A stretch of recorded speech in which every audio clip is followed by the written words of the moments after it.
brought to you by Agilus Diagnostics. Health test की बात आती है तो मैं भरोसा करता हूँ India largest diagnostics company Agilus diagnostics. खुद को टेस्ट करते रहो। हरियाणा में विधानसभा चुनाव अंतिम दौर में है, तो वहीं प्रत्याशी अपना अपना चुनावी प्रचार तेज किए हुए हैं। हमारे साथ गन्नौर से निर्दलीय उम्मीदवार देवेंद्र कादयान है। उनसे जानते हैं कि गन्नौर में लगातार दौरा कर रहे हैं, निर्दलीय के तौर पर गन्नौर में आए हो आप, कहीं ना कहीं बीजेपी और कांग्रेस के लिए मुसीबत बने हुए हो, क्या कहोगे?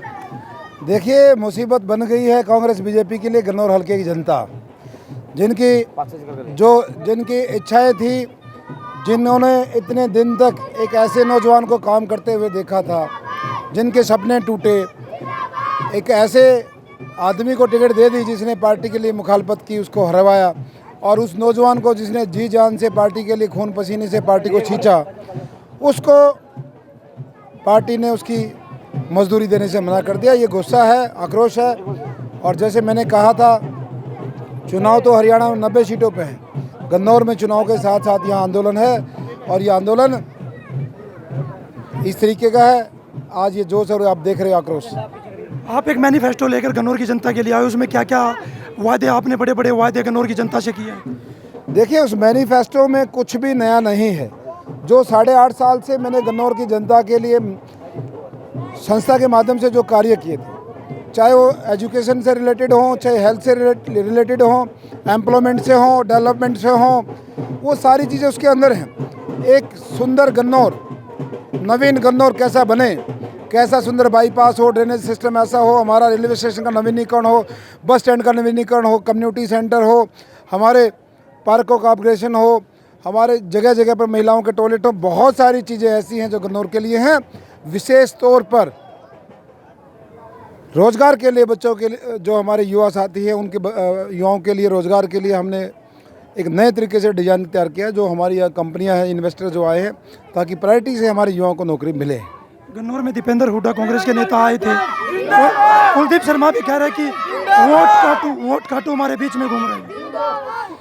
देखिए, जिस नेता का आपने नाम लिया, दीपेंद्र हुड्डा जी का, यहाँ पे छोटे हुड्डा साहब, बड़े हुड्डा साहब, फिल्म स्टार, कांग्रेस के तमाम नेता और राहुल गांधी सब आ गए, और ये सब के सब इस कैंडिडेट की जमानत बचा नहीं पाएंगे।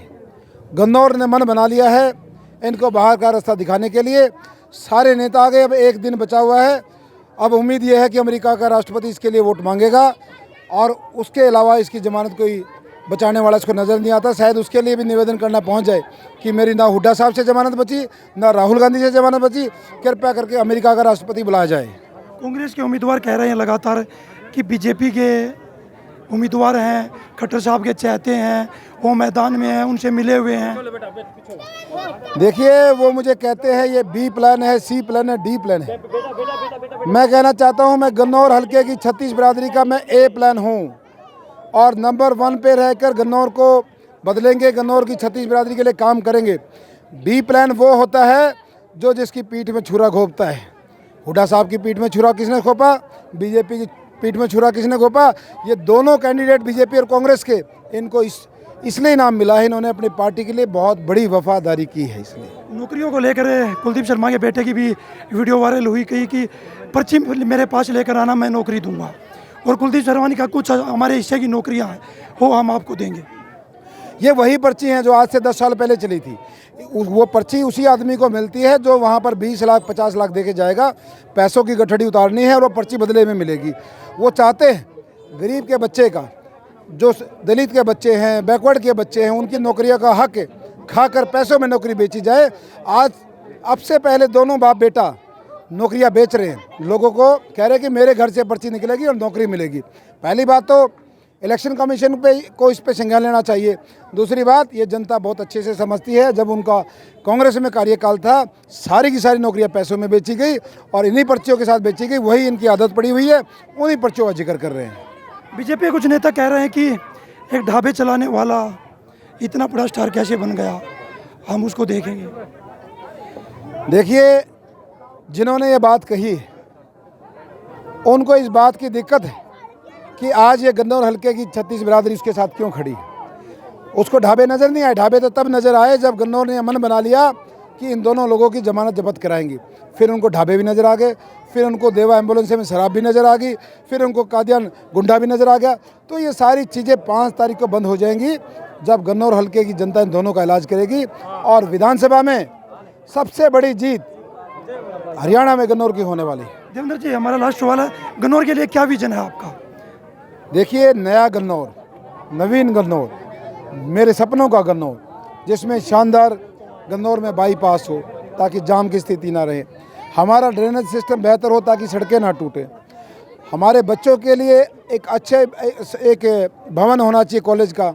अभी कागजों में तो आया है लेकिन ज़मीन पे नहीं आया है। रेलवे स्टेशन और बहुत सारी ट्रेनें हमारे यहाँ नहीं रुकती, रेलवे स्टेशन का अपग्रेडेशन होना चाहिए। आजकल एक्सीलेटर और सारे आधुनिक रेलवे स्टेशन हैं। बस स्टैंड हमारा जर्जर हालत में पड़ा है। कम्युनिटी सेंटर हमारे यहाँ पे नहीं है। शहर की सुरक्षा जीरो है। 20 रास्ते शहर में घुसने के हैं। बाईपास बनने पर 4 हमारी मुख्य द्वार होने चाहिए, वहाँ पर पुख्ता सुरक्षा के इंतजाम होने चाहिए, बैरिकेड होने चाहिए। बहुत सारे ऐसे कार्य हैं जो शिक्षा के क्षेत्र में और स्वास्थ्य में, जो हमारा सिविल हॉस्पिटल है उसको अपग्रेड करने का, ट्रॉमा सेंटर में बदलने का हमारा विजन है। बहुत सारे कार्य हैं जो मैं मैनिफेस्टो के द्वारा आपको एक कॉपी दे दूँगा। अगर देवेंद्र कादियान जीतते हैं तो किस पार्टी को अपना समर्थन करेंगे? देवेंद्र कादियान चुनाव जीतते हैं तो गन्नौर हल्के की 36 बिरादरी का फैसला होगा। अनाज मंडी में जाकर वो 36 बिरादरी वहाँ जाके फैसला लेंगे। जिस तरीके से मंडी में पहुंचकर ऐतिहासिक रैली की गई थी और वही रैली सेम वहां जाके फैसला लेगी। उनका बेटा, गन्नौर का बेटा, लेफ्ट जाएगा कि राइट जाएगा। अपनी जीत के लिए कितने आश्वस्त हो? गन्नौर हल्के की जीत हरियाणा में सबसे बड़े होने वाली है। दोनों की जमानत कर बचा नहीं पाएंगे लोग। हमारे साथ देवेंद्र कादियान थे, उनका कहना है कि सबसे बड़ी जीत हरियाणा में गन्नौर की होने वाली है।